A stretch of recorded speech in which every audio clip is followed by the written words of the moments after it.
there. Thank you for coming in. I understand I'm going to be going over your resume, possibly giving you some pointers for what to do. Yeah, don't mind my desk. It's a bit of a mess, I know. But yeah, let's take a look. Okay, so let's see. Let me get into my email here. Just gotta... Yeah, the passwords are really long here. Yeah, they, I don't know if you know this, but some companies are doing away with a password and going more with a passphrase. Which, I mean, it makes sense. It's harder to crack. But, I mean, it's not impossible. So, let's see here. Get rid of that. Okay, so I appreciate you coming in. I really, really do. Let me see. Okay, so can you see my screen okay? Perfect. Love that for you. So we're keeping things a little quiet because some people have some work history that they might not be able to talk about or might have to kind of keep quiet about, if that makes sense. Like sometimes government agencies, things like that, they have, what are they called, non-compete agreements. So it's kind of like a non-disclosure agreement, but for jobs. Let's see. So okay, so looking at your I don't love this bit here that says experience highlights. Yeah, so what I would say is like selected work history, because unless this is like everywhere that you've ever worked, let me see. So let's see. So I would say we're going to add a comment, and then what I'll do is I'll actually email this back to you. That way you can make the edits on your own. So, use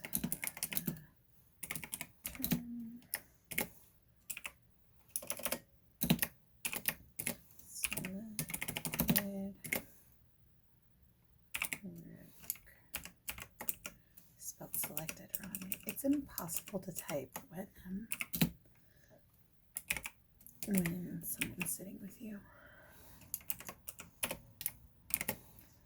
Let's see here. So selected work history. You could also use like selected job experience, but that's what I would do anyway.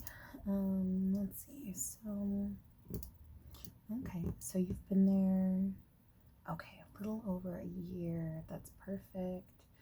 Now, another rule of thumb that I think some people don't take into account when it's a yeah, I think the spacing should be fixed too. Let's see here. Let me add.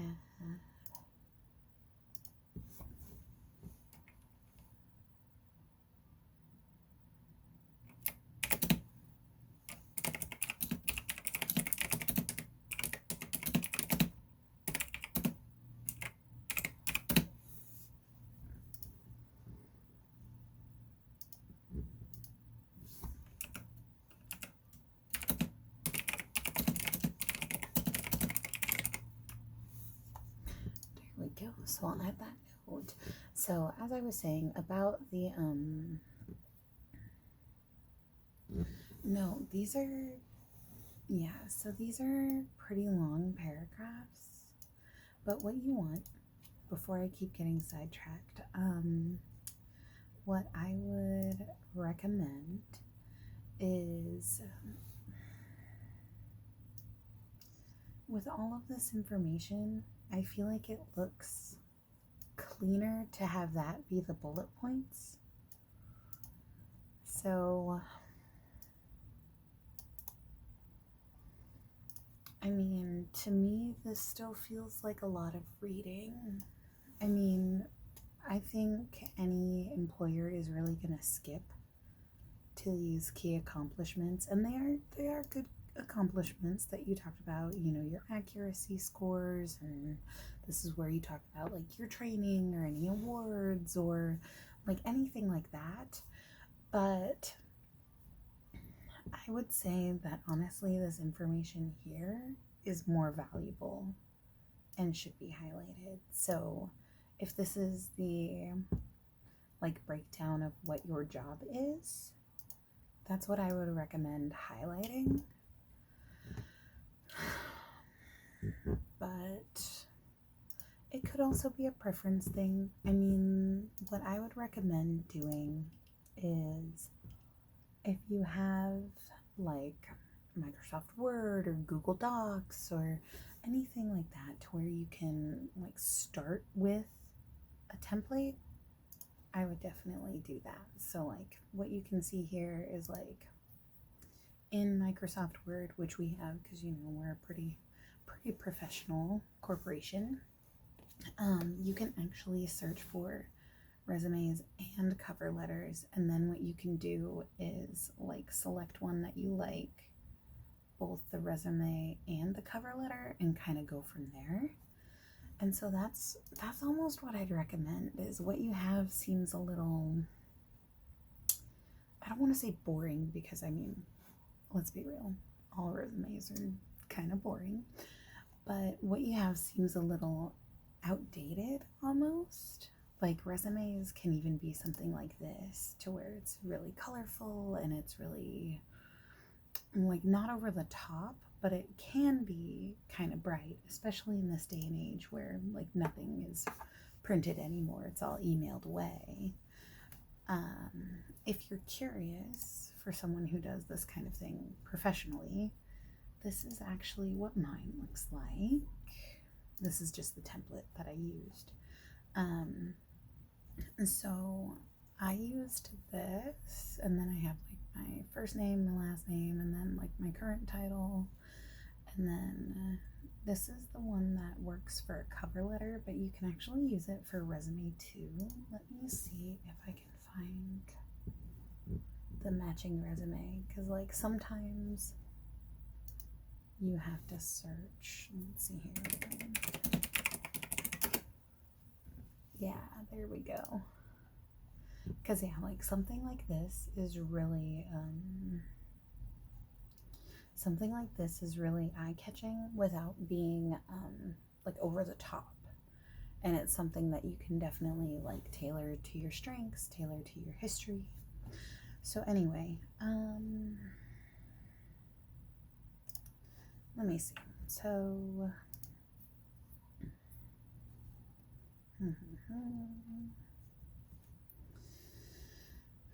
yeah, as far as the paragraphs, I feel like no one's gonna read this. They're gonna skip to the accomplishments section where you have everything like bulleted out. But let's see here. So okay. Yeah, I feel like even just looking at the formatting, it looks fine. It's not terrible, but what we're here to do is help you make sure that you get noticed and help you make sure that you like land that job. So what I would do if I were in your shoes, let's see.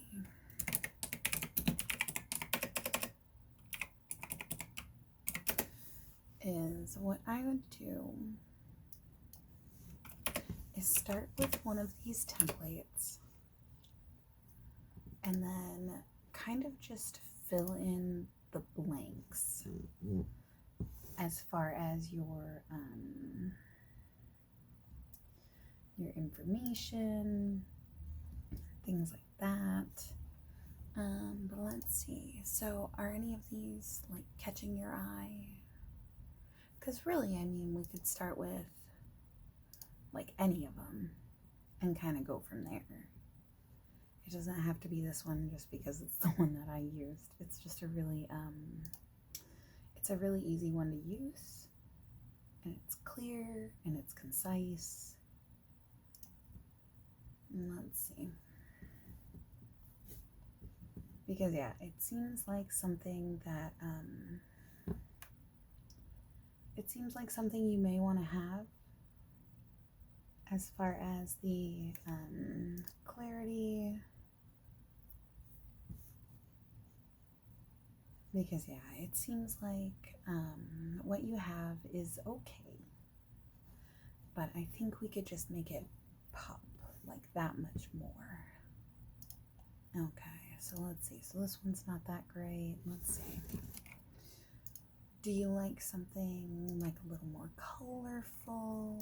Something a little more plain? They do have some these days that you can like add a photo to.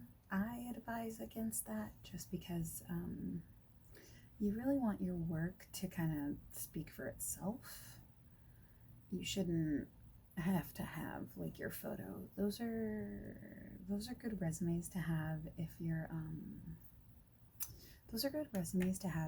going into something that's more of like a social setting, like if you're like, say you're going to work in social media or going to work as like a realtor or something where people are going to see your face quite a bit. But for something like the role that you're applying for, I would say that you really don't need to have one.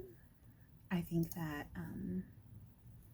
that seems a little bit above and beyond kind of what you're looking for. But what about something like this? It's a little basic, but I think that it's also quite clean.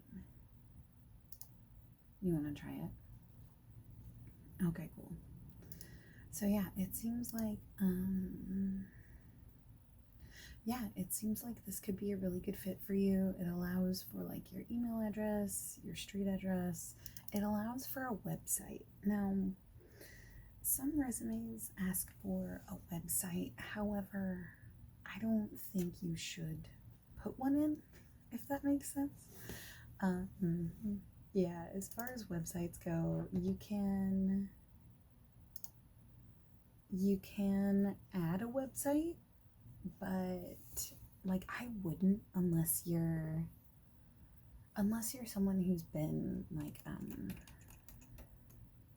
freelancing and you have like a website that shows like your work or some kind of like gallery or things like that. I mean, I wouldn't bother with adding a website. You could add, I've seen people add like their LinkedIn information, that way like they could find you that way.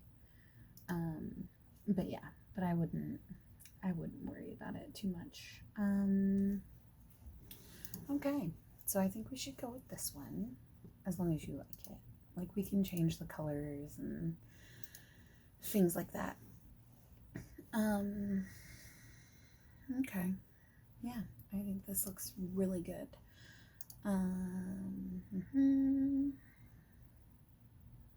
But yeah, this just seems really wordy as far as the paragraphs go, and then I think really they're going to look through the accomplishments. Yeah, I think that most places, like, this is nice to have some information, but I think the key accomplishments is really where they're going to jump to. And I mean, they might not care about the accomplishments as far as like what you list. They really I think these places really want to know like what your actual job duties were. Like, how does this fit into the information that I have in my job listing to be able to hire you. So I would start there. So what I will do is I'm going to reply to the email, and no, I lied. So what I'm going to do is I'm going to make sure that when I reply to the email, I'm going to send you a copy of the resume you sent me with the comments that I've already made. But what I'm also going to do is send you a copy of the template that we liked. That way you can just have that handy. You don't have to like search for it or anything like that. If you do have any issues so far as like getting it saved or like updating information or really anything at all, definitely don't hesitate to reach out. We're happy to help. I'm available via text, email, Teams, whichever way is easiest to reach out to me. I'm available for you. That's a part of the service. Typically my business hours are just 8 hours a day, Monday through Friday, but if something comes up that I can help with really quick, I'm always around. So don't be shy, but we will pick up where we left off in a few days. So that concludes the time for today. I'm just going to go ahead and send you back your resume, and then also I will send you that template. So yeah, we've got you all set. I've sent the email now. You're welcome to wait in the lobby if you'd like. You can use our Wi-Fi. We've got the password out there. But yeah, definitely get those things updated, and then we will go from there. Yeah, it was wonderful to meet you. I'm happy to help. But yeah, thank you for coming in.